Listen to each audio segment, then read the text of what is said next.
Welcome back to this week's edition of Inside the Hive. I'm Jordan Taylor. Once again is joining me head men's basketball coach Kyle Brumett. Coach, wanted to congratulate you on your 100th win. We also wanted to talk about the win on Saturday. Big game, huge win. Talk about it for us. Well, senior day, it was we had a lot of festivities going on.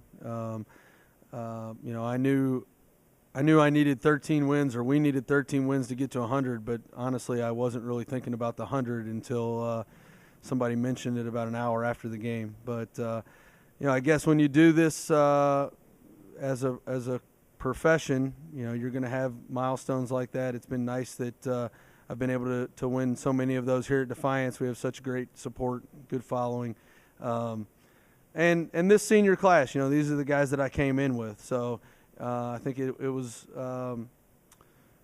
I'm sure we all would have liked for it to have happened earlier in the season, but it was special that it happened on senior night, and our seniors played such a big part in Saturday's game. Obviously we started our 5 seniors on Saturday against Franklin right after recognizing them for being such an important part of our program, and they got us off to a good start. I think the thing that was from a coach's standpoint, the best part of Saturday was, it just wasn't that first rotation that those guys played well. They came back into the game and made very significant contributions. I mean, they were the key to us holding on and winning on Saturday.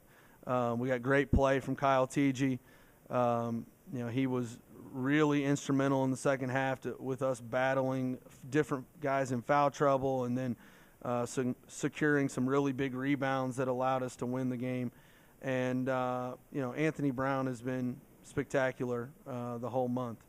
But Brandon Hoke and Justin Morris and Kevin TG, they all contributed to us grinding it out against a team that's a lot like us. I mean, the scores have been low, the scores have been close. I think it shows you a lot about the parity in our league, and Saturday was another example of that. Close games have been the theme for you guys this year, winning games last second throughout the whole course of the season. This time you guys had to win it on defense. What's the difference between preparing to take the last shot and guarding the last shot? Well, when you're finishing the game on offense, a lot of that's instinctual. You got to have somebody that's willing to make a play. From a coach's standpoint, depending on the parameters that you find yourself in, my tendency is to try to just play it out on offense. I mean, I've got pretty good offensive players. Mason Roth has hit a game winner for us recently, and Logan Wolfram has hit 5. So when I can get the ball in Logan's hands, we're not going to call timeout. We're just going to let him play and try to get the best shot that he can get. When you're on defense, it's a little different. It goes from not so much instinctual to what have I been taught? What have I learned? What is the scout? How can I follow the plan? And from a coach's standpoint, it's great when you have a great player like Logan or Mason makes a great play to win it on offense.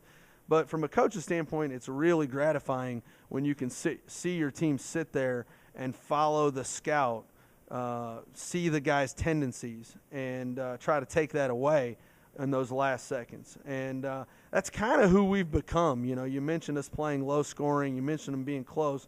Well, that's because we've become such a better defensive team.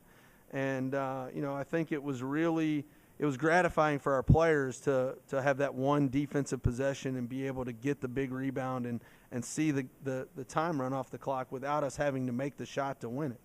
And our seniors played a big part of that. We've had this is really a team. We've had stretches down in this month when we've won 6 in a row where we've had 4 and 5 freshmen on the floor at a time.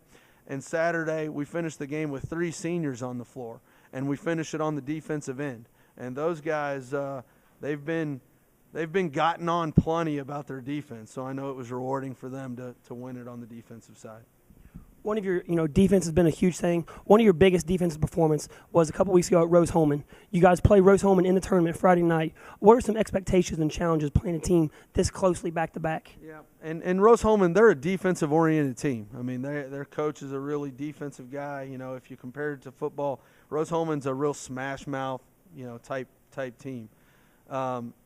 And we've played more like that, you know, in the recent success we've had. So, you know, the game will be physical. You know, that's what our players have to expect. That's what they have to prepare themselves for, to be able to play as physical as Rose. We were able to do that in the last game. You know, I think the thing that the challenge you find in playing so close together is you know, we prepared really well for that game, but now Rose is going to be really prepared for us. You know, they're going to have fresh in their mind the loss, but also the things that we did well that allowed us to win. You know, they're going to tighten up on Logan early in the game. You know, they're going to be a little bit more prepared probably for what we were trying to do, and we'll have to counter that. You know, I expect Friday's game to be a lot like what the last few have been. It'll be close. It'll be physical. It'll be the team that probably makes a few more shots. And then it'll come down to somebody making a defensive play, you know, either us getting a stop to win the game or, you know, them having to defend us with a chance to win it. But, you know, that's what this time of year is all about. That's what makes it so exciting. All right, thanks, Coach. Good luck on Friday night. For Inside the Hive at the Wiener Center Gym, I'm Jordan Taylor.